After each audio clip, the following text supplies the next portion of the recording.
The clock is ticking. With every passing minute, the United States edges closer to a full-blown government shutdown. The deadline looms, Friday at midnight. The stakes are high, politicians are playing a dangerous game of chicken, and the American people, they are caught in the middle. The House of Representatives, firmly in Republican hands, has spoken. Their solution? A continuing resolution, a stopgap measure to keep the government funded. This CR, however, is no simple extension. It's a declaration, a bold statement packed with increased military spending and significant cuts to non-defense domestic programs. But across the Capitol, in the Senate chamber, a different mood prevails. Democrats, though in the minority, are digging in their heels. They see this CR not as a solution, but as a poison pill.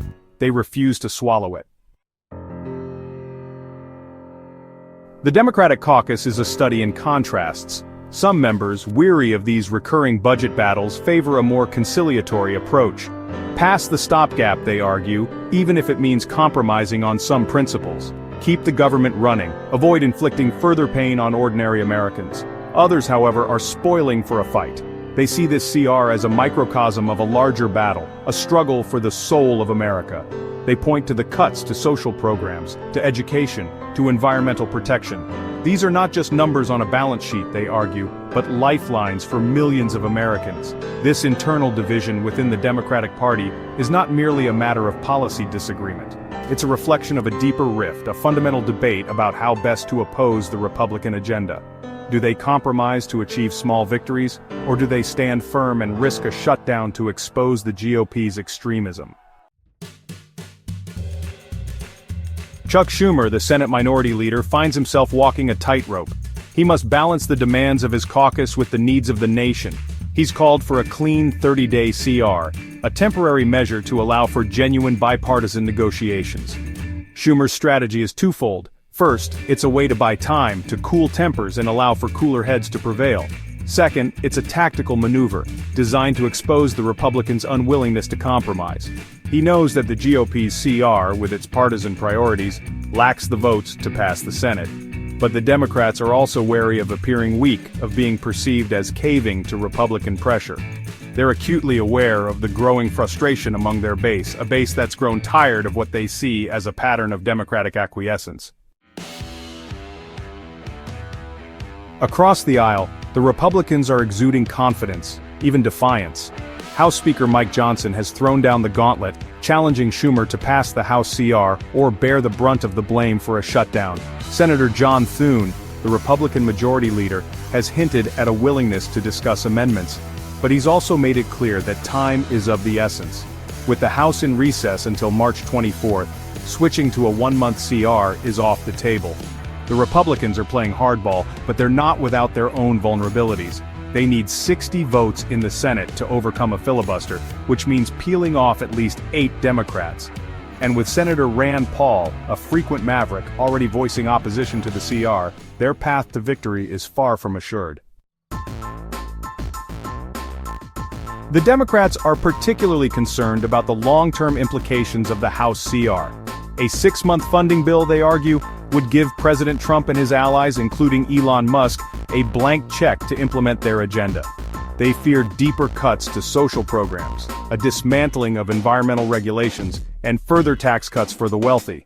These are not just abstract policy debates, they argue, but matters of life and death for millions of Americans. The Democrats are demanding assurances that certain priorities, such as funding for healthcare and education, will be protected. They're also insisting on provisions to address climate change and income inequality. While the politicians bicker and posture, it's ordinary Americans who stand to lose the most. A government shutdown would have immediate and far-reaching consequences. Federal employees deemed non-essential would be furloughed, their livelihoods put on hold. National parks and museums would close their doors, depriving Americans of access to their shared heritage. Passport and visa processing would grind to a halt, disrupting travel plans and business operations. The economic impact would be swift and severe. Consumer confidence would plummet, businesses would postpone investments, and the stock market would likely tumble. A prolonged shutdown could even tip the economy into recession. Despite the public posturing and partisan rhetoric, there are glimmers of hope. Behind closed doors, away from the glare of the cameras, negotiators are working feverishly to find a path forward. Word on Capitol Hill is that some Democrats, though publicly supportive of Schumer's stance, are privately urging him to cut a deal. They fear that a shutdown, however justified, could backfire, hurting Democrats politically and harming the very people they're trying to protect. On the Republican side, there's growing recognition that they may need to offer concessions to secure the necessary Democratic votes.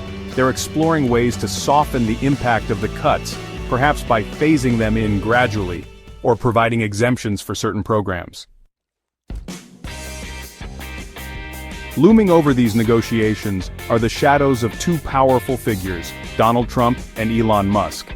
Both men have a vested interest in the outcome of this budget battle, and both are working behind the scenes to shape the debate. Trump, though no longer in office, still wields considerable influence within the Republican Party. He's made it clear that he supports the House CR, seeing it as a way to advance his agenda of shrinking the government and reducing taxes. Musk, the billionaire entrepreneur, has emerged as a key player in Washington, using his wealth and influence to lobby for policies that benefit his companies. He's particularly interested in securing government funding for space exploration and artificial intelligence, two areas where his companies stand to profit handsomely.